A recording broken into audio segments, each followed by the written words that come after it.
Lord దేవుని పరిశుద్ధ నామానికి వందనములు తెలియజేస్తున్నాను. ఈ యొక్క ప్రాముఖ్యమైన సమయమును దేవుడు మనకిచ్చినందుకు దేవాతి దేవుడికి మొట్టమొదటిగా కృతజ్ఞతాస్తుతి స్తోత్రములు తెలియజేస్తూ ప్రార్థనలో ఏకీభవిస్తున్న ప్రతి ఒక్కరి కొరకు ప్రార్థించడానికి దేవుడు అవకాశం ఇచ్చినందుకు స్తోత్రములు చెల్లిస్తూ చిన్న ప్రార్థనతో ప్రారంభించుకుందాం. సర్వశక్తిమంతుడైన తండ్రి, సర్వాధికారివైన దేవ, నీ యొక్క ఘనమైన శ్రేష్ఠనిత్య నామానికి వందనాలు చెల్లిస్తున్నాం. నీ యొక్క ప్రజలకు అయ్యా తండ్రి నీ వర్తమానము తెలియజేయించుండగా అయ్యా తండ్రి కావలసిన నీ యొక్క కృప దయచేయండి. మీరు తోడుగా ఉండి నీ యొక్క సమృద్ధికరమైన, నీ యొక్క ఆరోగ్యకరమైన అయ్యా తండ్రి నాయన నీకు స్తోత్రములు, నీ యొక్క రుచికరమైన అయ్యా తండ్రి నీ యొక్క ధ్యానమును అంగీకరించి అయ్యా తండ్రి వారికి అనుగ్రహించి మేము పొందుకొనమని యేసు నామమున అడిగిపెట్టుకుంటున్నాం తండ్రి, ఆమేన్.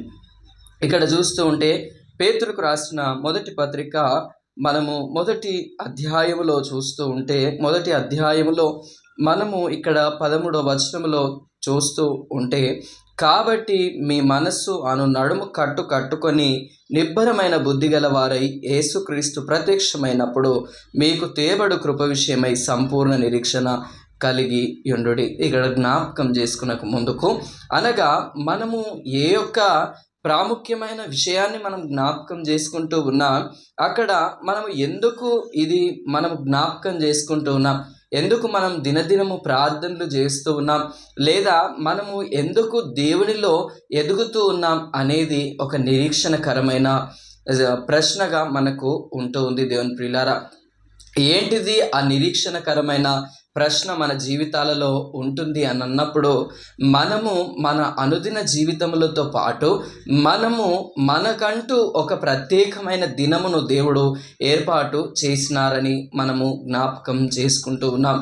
ఏంటిది ఆ ఏర్పాటు చేయబడిన దినము అనగా, ప్రతి ఒక్క క్రైస్తవుడు లేదా క్రైస్తవులుగా లేకపోయినా కొందరు నామకార్థంగా వారు అంగీకరించి ఉన్నా కూడా వారు కూడా ప్రతి ఒక్కరు ఒకానొక సందర్భము, ఒకానొక దినములో దేవుడికి లెక్కను అప్పగించవలసిన వారమై ఉంటూ ఉన్నామని జ్ఞాపకం చేసుకుంటూ ఉన్నాం.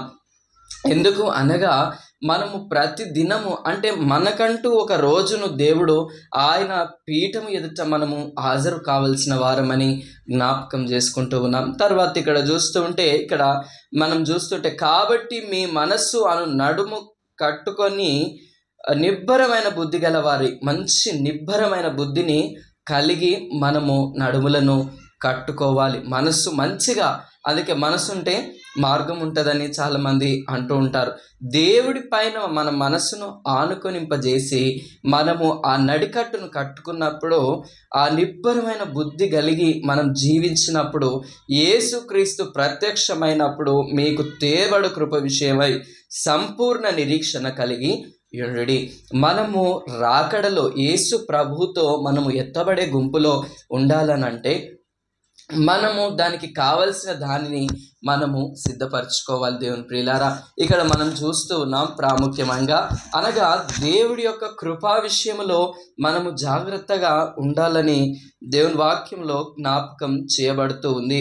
తర్వాత ఇక్కడ చూస్తూ ఉంటే ఆయన నడుము కట్టుకొని కృపా విషయంలో చూడండి, కాబట్టి మీ మనస్సు అను నడుము కట్టుకొని నిబ్బరమైన బుద్ధి గలవారై యేసుక్రీస్తు ప్రత్యక్షమైనప్పుడు మీకు తేబడు కృప విషయమై సంపూర్ణ నిరీక్షణ కలిగి ఉండుడి.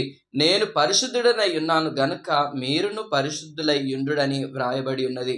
చూడండి, 14వ వచనంలో జ్ఞాపకం చేయబడుతున్న మాట, దేవుడు పరిశుద్ధుడై ఉన్నాడు కాబట్టి మనము కూడా పరిశుద్ధులమై జీవించాలని దేవుని వాక్యంలో జ్ఞాపకం చేయబడుతూ ఉంది. దేవుని ప్రియులారా, ఇక్కడ మనం చూస్తున్న విశేషము దేవుడు మనకు ఎంతగానో స్పష్టంగా తెలియజేస్తూ ఉన్నాడు. తర్వాత ఇక్కడ చూస్తుంటే ఆయన పరిశుద్ధుడై ఉన్నాడు. మన నిరీక్షణతో కూడిన జీవితాలలో ఆయన పరిశుద్ధుడై ఉన్నాడు అనగా, మనము కూడా మనస్సును నిబ్బరముగా కలిగి, నిబ్బరమైన బుద్ధి కలిగి మనస్సు అనే నడుమును కట్టుకొని, మన నడుములు కట్టుకొని ఏ విధంగానైతే సిద్ధపడుతూ ఉంటామో ఆయన రాకడ కొరకు ఎదురు చూసే వారముగా కూడా మనము ఉండాలని జ్ఞాపకం చేసుకుంటూ ఉన్నాం.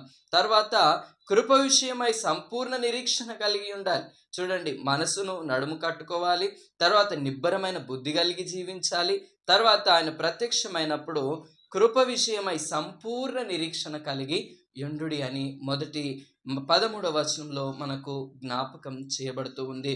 తర్వాత పరిశుద్ధులై యుండుడి, నేను పరిశుద్ధులనై ఏ విధంగా ఉన్నానో మీరు కూడా పరిశుద్ధులై యుండుడని వ్రాయబడి ఉన్నది. దేవుని ప్రియులారా, మనం సిద్ధపడుతూ దేవుడి ఎదుట మనం పరిశుద్ధులముగా జీవించాలని దేవుడు కోరుకుంటూ ఉన్నాడు.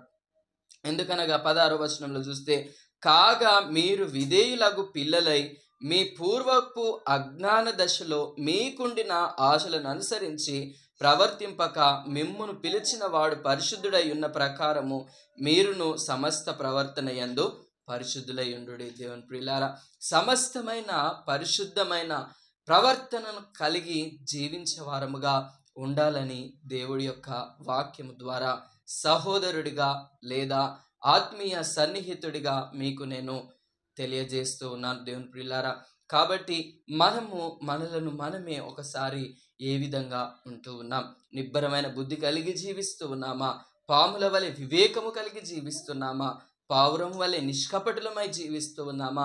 లేదా మనము దేవుడి యొక్క ఆజ్ఞలను అనుసరించకుండా జీవిస్తూ ఉన్నామా? ఒకసారి జ్ఞాపకం చేసుకోవాలి. మన మనస్సును కంట్రోల్ చేసుకోకుండా ఇతరులపైకి వెళ్ళేలాగా మనం చూస్తూ ఉన్నామా? దేవుని ప్రియులారా, మనం చూడండి, మనము ఎప్పుడైతే మన మనస్సును కంట్రోల్ చేసుకుంటామో ఆయన యొక్క శరీరముగా అనగా ఆయన యొక్క అవయవముగా ఉన్న సజీవముగా ఉన్న మనలను అజ్ఞాన దశలో నుండి మనలను ఈ యొక్క జ్ఞానం అనే దశలోనికి దేవుడు నడిపిస్తారు అనేది జ్ఞాపకం చేసుకుంటూ ఉన్నాం. దేవుని ప్రియులారా, చూడండి, ఎందుకంటే 17వ వచనంలో చూస్తూ ఉన్నాం, పక్షపాతం లేకుండా క్రియలను బట్టి ప్రతివానిని తీర్పు తీర్చువాడు తండ్రి అని మీరాయనకు ప్రార్థన చేయించున్నారు గనుక మీరు పరదేశులై ఉన్నంత కాలము భయముతో గడుపుడి. దేవుని ప్రియులారా, మనము దేవుడి ఎదుట ఒక దినము ప్రత్యక్షము కావలసిన వారం. అందుకు మనకు నిబ్బరమైన మనసు కలగాలి, బుద్ధి కలగాలి. మనము బుద్ధితో జీవించాలి, ఈ లోకంలో పరిశుద్ధంగా జీవించాలి, కృపతో ఎదురు చూస్తూ నిరీక్షణ కలిగి ఉండాలి. తర్వాత పరిశుద్ధులై ఉన్నప్పుడు పక్షపాతము లేకుండా దేవుడు ఇక్కడ చూడండి దేవుని ప్రియులారా, ఎందుకంటే అనేకులు మనకు పక్షపాతం చూపిస్తారు, కానీ పక్షపాతము చూపియని దేవుడు అంటూ మన లోక రక్షకుడిగా అనగా ప్రతి ఒక్కరి కొరకు దేవుడు వచ్చినట్టుగా మనం చూస్తూ ఉన్నాం. ఎందుకంటే మానవులుగా ఉన్నవారు సొంత తల్లిదండ్రులలోనే చూస్తే నా చిన్న కుమారుడికి ఇంతేనా, నా పెద్ద కుమారుడికి ఇంతేనా అని చూస్తున్న పరిస్థితులు మనకు స్పష్టంగా కనిపిస్తున్నాయి. కానీ దేవుడు సజీవమైన దేవుడు, ఆయన ఎన్నడూ కూడా మాట తప్పని దేవుడు. ఆయన సర్వ సృష్టిని అనగా మొత్తము అందరినీ కూడా ఆయన ఒకటే రీతిగా చూస్తూ ఉన్న దేవుడు. చెడ్డవారిని, మంచివారిని, ప్రతి ఒక్కరిని ఆయననే చూస్తూ ఉన్న దేవుడని జ్ఞాపకం చేసుకుంటూ ఉన్నాం. కావున అటువంటి పరిస్థితులలో మనము ఒక్కసారి చూస్తూ మనము పరదేశులమై ఉన్నామని జ్ఞాపకం చేసుకుంటూ, అనగా మనం చనిపోయినప్పుడు, అంటే క్రైస్తవులుగా చనిపోయినప్పుడు మనం పాట పాడుకుంటాం, పరదేశులము ప్రియులారా అని పాడుకుంటూ ఉంటాం. మనము పరదేశులమై ఉన్నాము, మనము ప్రియులమై ఉన్నాం. ఎందుకంటే పరదేశులమై ఉన్న ప్రియులము కాబట్టి మన దేశము ఇది కాదు. దేవుని ప్రియులారా, దేశం ఇది కాదనంటే నేను భారతదేశంలోనే ఉన్నానని నేను దాని కొరకు నేను చెప్పట్లేదు. కానీ ఈ యొక్క మనము ఉన్న ప్రదేశమును మనకు స్వాస్థ్యముగా దేవుడు అనుగ్రహించారు. కానీ ఇక్కడిది కాదు.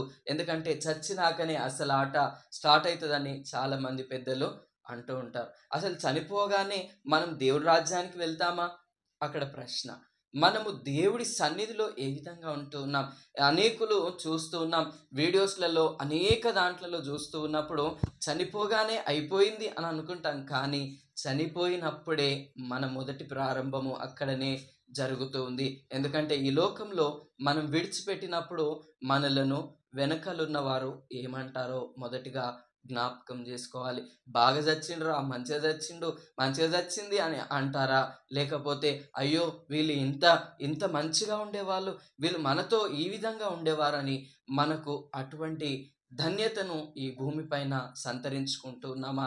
లేదా మనము జ్ఞాపకం చేసుకున్నప్పుడు మనము అటువంటి పేరును కలిగి ఉంటున్నాం దేవుని పిల్లారా. ఎందుకంటే ప్రకటన గ్రంథంలో జ్ఞాపకం చేయబడుతుంది, ఎవరికి తెలియని కొత్త పేరుతో దేవుడు మనల్ని పేరు పెట్టి పిలిచే దేవుడని జ్ఞాపకం చేసుకుంటున్నాం. కావున మన యొక్క మనస్సులను, మన యొక్క బుద్ధిని, మన యొక్క సంపూర్ణమైన నిరీక్షణ మనము పరిశుద్ధతలో పాలివారమై ఉన్నప్పుడు దేవుడి ఎదుట పక్షపాతము లేకుండా ఆయన ప్రతివానికిని భయముతో గడపడానికి దేవుడు తన కృపను అనుగ్రహిస్తారు. కాబట్టి మనం సజీవులమై ఉండి దేవుడికి భయపడి జీవించి ఎవరికి తెలియని ఒక కొత్త పేరుతో నిన్ను నన్ను దేవుడు పిలిచినప్పుడు ఎంతగానో సంతోషము కలుగుతుందని జ్ఞాపకం చేస్తున్నాను. దేవుడు అటు కృప, అటు కాపుదల, సంరక్షణ దేవుడు నా జీవితంలో అనుగ్రహించి బలపరచును గాక. ఆమెన్. ప్రార్థన చేసుకుందాం.